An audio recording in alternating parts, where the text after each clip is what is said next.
আসসালামু আলাইকুম, আমন্ত্রণ জানাচ্ছি মাই টিভি সংবাদে। আপনাদের সাথে আছে আমি শারমিন মোস্তফা। শুরুতেই জানিয়ে দিব সংবাদ শিরোনাম। সকাল থেকে টানা বৃষ্টিতে রাজধানীর বিভিন্ন এলাকায় জলাবদ্ধতা। সারা দেশে ভারী থেকে অতি ভারী বৃষ্টিপাতের সতর্কতা জানিয়েছে আবহাওয়া অধিদপ্তর। বৃষ্টি আর উজানের ঢলে দেশের উত্তর ও মধ্যাঞ্চলের কয়েক জেলায় বন্যা পরিস্থিতির অবনতি। প্রত্যন্ত এলাকাগুলোতে ত্রাণ সহায়তা না পৌঁছানোর অভিযোগ। মানিকগঞ্জের শিবালয়ে প্রায় 7 কিলোমিটার এলাকা জুড়ে দেখা দিয়েছে নদী ভাঙ্গন। ভাঙ্গন প্রতিরোধে আশ্বাস দিয়েছে পানি উন্নয়ন বোর্ড। ব্রাহ্মণবাড়িয়ায় বর্জ্য পরিশোধনে নেই আধুনিক ব্যবস্থা। ডাম্পিংয়ের নামে স্তূপ করে রাখা হচ্ছে প্রতিদিন 150 টন বর্জ্য। হুমকির মুখে পড়েছে জনস্বাস্থ্য।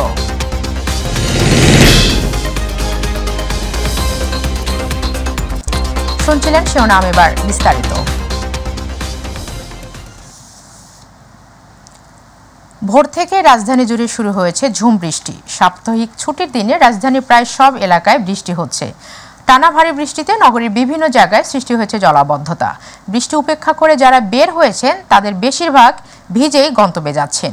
টানা বর্ষণের কারণে কাউরান বাজার, তেজকুনিপাড়া, শাহজাহানপুর, মালিবাগ রেলগেট, মৌচাক, মগবাজার, পশ্চিম তেজতুরি বাজার, ধানমন্ডি সহ পশ্চিম শেওড়াপাড়ার বর্ডার বাজার, দক্ষিণ মণিপুরের মোল্লাপাড়া সহ রাজধানীর অনেক রাস্তায় এরই মধ্যে পানি জমে গেছে।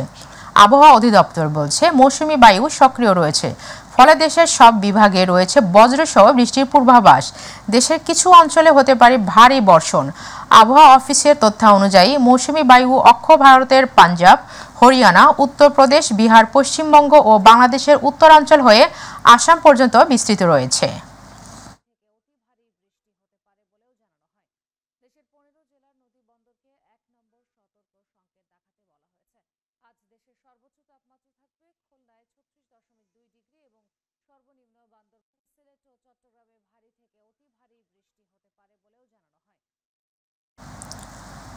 টানা ভারী বর্ষণে কক্সবাজার শহর ও আশেপাশের এলাকায় পৃথক পাহাড় ধসের ঘটনা ঘটেছে। এতে 2 শিশু সহ 4 জনের মৃত্যু হয়েছে।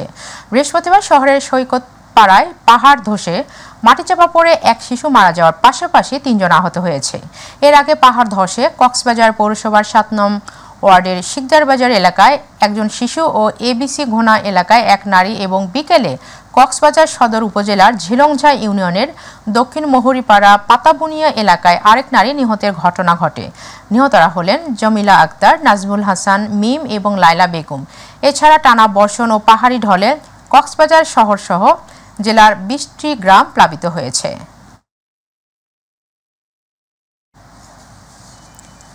বৃষ্টি আর উজানের ঢলে উত্তর ও মধ্যাঞ্চলের কয়েক জেলায় বন্যা পরিস্থিতির আরও অবনতি হয়েছে। অবর্ণনীয় কষ্টে দিন কাটছে বানভাসী লাখো পরিবারের। যমুনা নদীর পানি বৃদ্ধি অব্যাহত থাকায় জামালপুরের নতুন নতুন এলাকা প্লাবিত হয়েছে।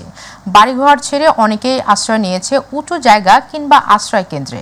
প্রত্যন্ত এলাকাগুলোতে ত্রাণ সহায়তা না পৌঁছানোর অভিযোগ রয়েছে। প্রতিনিধিদের পাঠানো তথ্যচিত্রে আরও জানাচ্ছেন শামস তাবরিজ উচ্ছ্বাস। বৃষ্টি আর উজানের ঢলে উত্তর ও মধ্যাঞ্চলের বেশ কয়েক জেলায় বন্যা পরিস্থিতি আরও অবনতি হয়েছে। অবর্ণনীয় কষ্টে দিন কাটছে বানভাসী লাখো পরিবারের। 11 দিন ধরে চলা বৃষ্টি ও বন্যায় চরম ভোগান্তিতে কাটছে কুড়িগ্রামের চরবাসীদের দিন।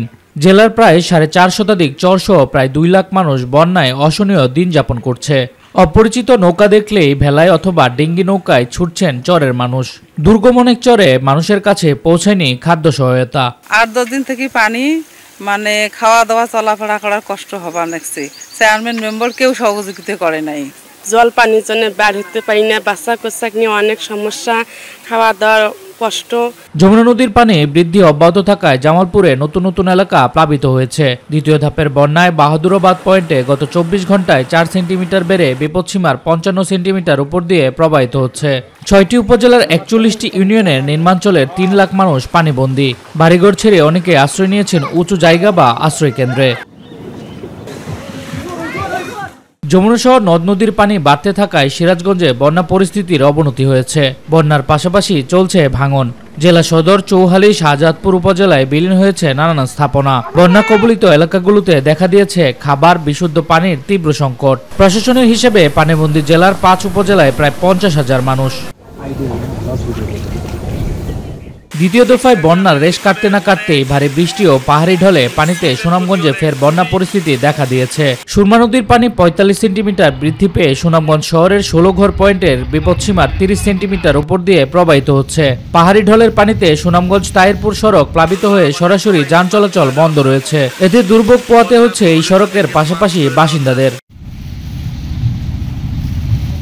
শামস তাবরিজ উচ্ছ্বাস, মাই টিভি নিউজ ডেস্ক। মানিকগঞ্জের শিবালয়ের জাফরগঞ্জ থেকে আরিচা পর্যন্ত প্রায় ৭ কিলোমিটার এলাকা জুড়ে দেখা দিয়েছে নদী ভাঙ্গন। ড্রেজার দিয়ে অবৈধ বালু উত্তোলনের ফলে এই নদী ভাঙ্গনের সৃষ্টি হয়েছে দাবি এলাকাবাসীর। ভাঙ্গন প্রতিরোধের আশ্বাস দিয়েছে পানি উন্নয়ন বোর্ড কর্তৃপক্ষ। শিবালয় প্রতিনিধি লিটন আহমেদের রিপোর্ট, জানাচ্ছেন ইলিয়াস কমল। উজান থেকে নেমে আসা ঢল ও অতিবৃষ্টির কারণে নদ নদীতে পানি বেড়ে যাওয়ায় নদী ভাঙনের কবলে পড়েছে শিবালয় উপজেলার তেওতা ইউনিয়নের নিহালপুর, ঝিকুটিয়া, সমেজঘর। ইতিমধ্যেই নদীগর্ভে বিলীন হয়েছে অনেক বসতবাড়ি। জীবন বাঁচানোর শেষ সম্বলটুকু সরিয়ে নিতে হচ্ছে নদী পাড়ের বাসিন্দাদের। অবৈধভাবে ড্রেজার দিয়ে বালু উত্তোলনের ফলে নদী ভাঙন দেখা দিয়েছে দাবি এলাকাবাসীর। ভাঙন রোধে মানববন্ধন ও বিক্ষোভ মিছিল করেছে স্থানীয় বাসিন্দারা।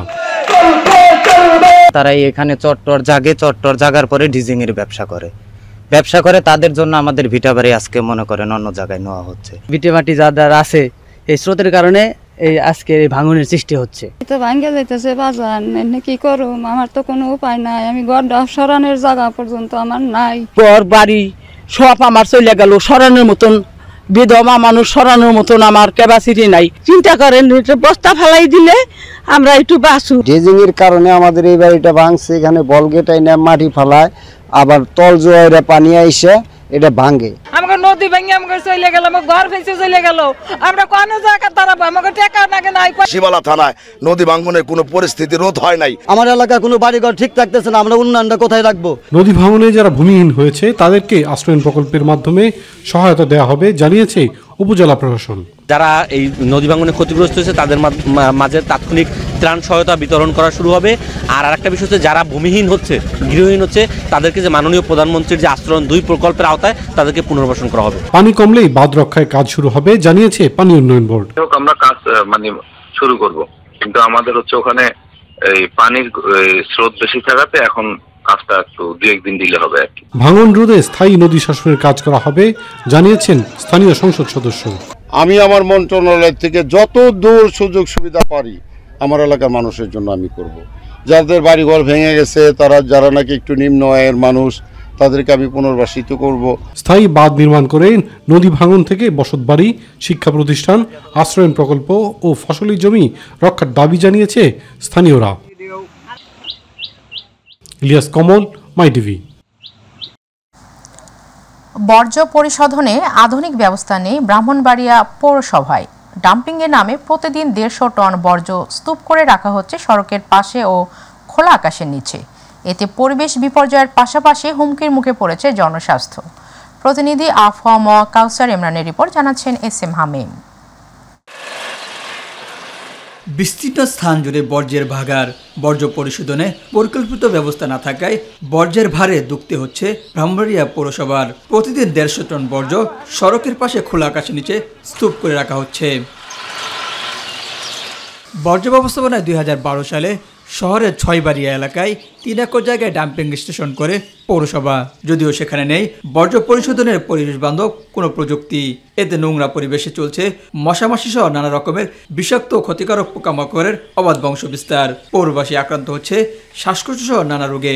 ময়লার দুর্গন্ধের কারণে আমরা বাড়ি ঘর থাকতে পারতাছি না, কারণ আমাদের আসা যাওয়া খুব কষ্ট হয় ময়লার দুর্গন্ধের কারণে। ময়লাঘাট আসা গেলে পুরো রাস্তা জাম লাগে জায়গা, যাত্রীরা অসুস্থ হয়ে যায়।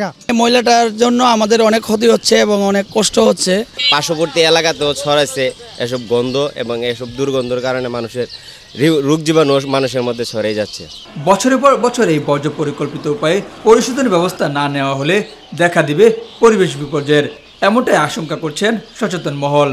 আমরা মেয়র মহোদয়ের কাছে দৃষ্টি আকর্ষণ করবো যেন তাড়াতাড়ি উনি এই অব্যবস্থাপনা দূর করে কীভাবে শহরকে পরিষ্কার রাখানো যায় এবং শহরকে কীভাবে সুন্দর করা যায় সেই দিকে উনি যথেষ্ট পরিমাণ নজর দিই। প্রতিদিনের মানে এটা প্রতিদিন অপসারণ করবে, এটাই পৌরসভার কাজ হওয়া উচিত। মাঝে মধ্যে দেখা যায় আগুন দিয়ে পোড়ানো হচ্ছে, এই জন্য কিন্তু এই এলাকার কিন্তু বায়ু দূষণের একটা ব্যাপার হয়ে দাঁড়িয়েছে। বর্জ্য ব্যবস্থাপনায় সংকটের কথা স্বীকার করে আধুনিকায়ন করা হবে বলে জানিয়েছে পৌর কর্তৃপক্ষ।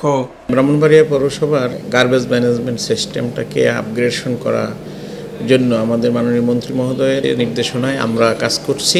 1868 সালে প্রতিষ্ঠিত প্রথম শ্রেণীর ব্রাহ্মণবাড়িয়া পৌরসভায় প্রায় 3 লক্ষ মানুষের বসবাস। SM হামিম, মাই টিভি। ঢাকার কেরানীগঞ্জে 4 দেয়ালে বন্দী 5 পরিবারের অর্ধশত লোক। বাড়ি তৈরির সময় 20 বছরের পুরনো রাস্তা বন্ধ করে 8 ফুট দেয়াল তুলে দিয়েছে এলাকার প্রভাবশালী এক পরিবার। টাকা নেওয়ার পরও বিচ্ছিন্ন করে দেওয়া হয়েছে বসবাসকারীদের সুয়ারেজ লাইন। নিজেদের তৈরি বাড়িতেই যেন জেলখানার পরিবেশ আজ তাদের। প্রতিনিধি শামসুল ইসলাম সনেটের রিপোর্ট, জানাচ্ছেন SM আরিফ। চিরকুমারী ফাতেমা বেগম ছোট ভাইদের প্রতিষ্ঠা করতে গিয়ে বিয়ে না করেই কাটিয়েছেন প্রায় অর্ধশত বছর। প্রবাসী ভাইদের বিদেশি টাকায় করেছেন বহুতল বিল্ডিং। মা আর 3 ভাইয়ের পরিবার নিয়ে সুখের সংসার। তবে সেই সুখ বেশি দিন টেকেনি, কারণ বহু কষ্টে গড়া বাড়ি অবরুদ্ধ হয়ে গেছে প্রতিবেশীর উঁচু দেয়ালে। দীর্ঘদিন চলতাছি বাড়ি ঘরের ভিতরে, এখন 20 বছর পরে হঠাৎ করে আমার রাস্তাটার সামনে ওয়াল দিয়া জেলখানা থেকে উঁচা করে আটকাই দিচ্ছে। পায়খানা নাই, কিছু নাই, গোসলের জায়গা নাই। ওনার 2 ভাই পয়সা কামায় বিল্ডিং বানাইছে, অনেক রাস্তা নাই। এতদিন রাস্তা ছিল, এখন নাই। ফাতেমা বেগমের মতো কেরানীগঞ্জের বোরহানিবাগ মুসলিমবাগ এলাকার আরও 9টি পরিবারের জন্য নিজের বাড়ি যেন জেলখানা। সরু রাস্তা, উঁচু দেয়াল আর মই বেয়েই আসা যাওয়া করতে হয় 5টি বাড়ির সদস্যদের। ঝুঁকি নিয়ে পারাপার হতে গিয়ে অনেকেই হয়েছেন আহত। শিশু, বৃদ্ধা কিংবা কেউ অসুস্থ হলেও দেয়াল টপকানো ছাড়া পথ নেই। বাধ্য হয়ে ইতিমধ্যে বাড়ি বিক্রি করে অন্যত্র চলে গেছে 2টি পরিবার। 2জন ঘরে তালা মেরে থাকছেন ভাড়া বাড়িতে।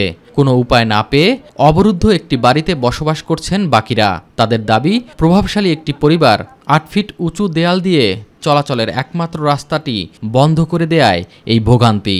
52,000 টাকা সড়ক লাইনের জন্য সানাউল্লাহর জামাই, নাম হলো শিমুল, উনি টাকা পয়সা নিয়ে আমাদের রোড আটকায় দিছে। অনেক জায়গায় আমরা গেছি, কোনো কাজ হয় না। লাস্টে আমি বাড়ি ছাইরা 2 মাস ধরে ভাড়া গেছি। অভিযোগ ভিত্তিহীন দাবি করে অভিযুক্ত ছাত্রলীগ নেতা শিমুল জানান, অন্যের ব্যক্তিগত জায়গায় রাস্তা বানাতে এটি একটি চক্রান্ত। ওর জায়গা হচ্ছে আমার শ্বশুরের, ওরা সরকারের রাস্তা নেওয়ার জন্য উনি বিভিন্নভাবে এটা একটা মিথ্যা ক্লেম দিচ্ছে।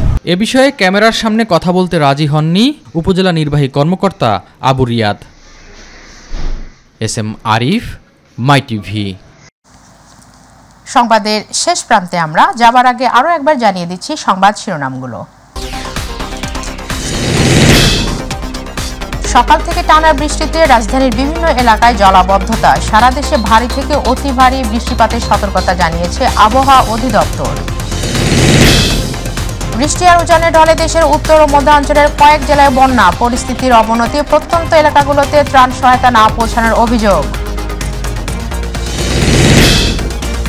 মানিকগঞ্জের শিবালয়ে প্রায় 7 কিলোমিটার এলাকা জুড়ে দেখা দিয়েছে নদী ভাঙ্গন। ভাঙ্গন প্রতিরোধের আশ্বাস দিয়েছে পানি উন্নয়ন বোর্ড। ব্রাহ্মণবাড়িয়া বর্জ্য পরিশোধনে নেই আধুনিক ব্যবস্থা। ডাম্পিংয়ের নামে স্তূপ করে রাখা হচ্ছে প্রতিদিন 150 টন বর্জ্য। হুমকির মুখে পড়েছে জনস্বাস্থ্য।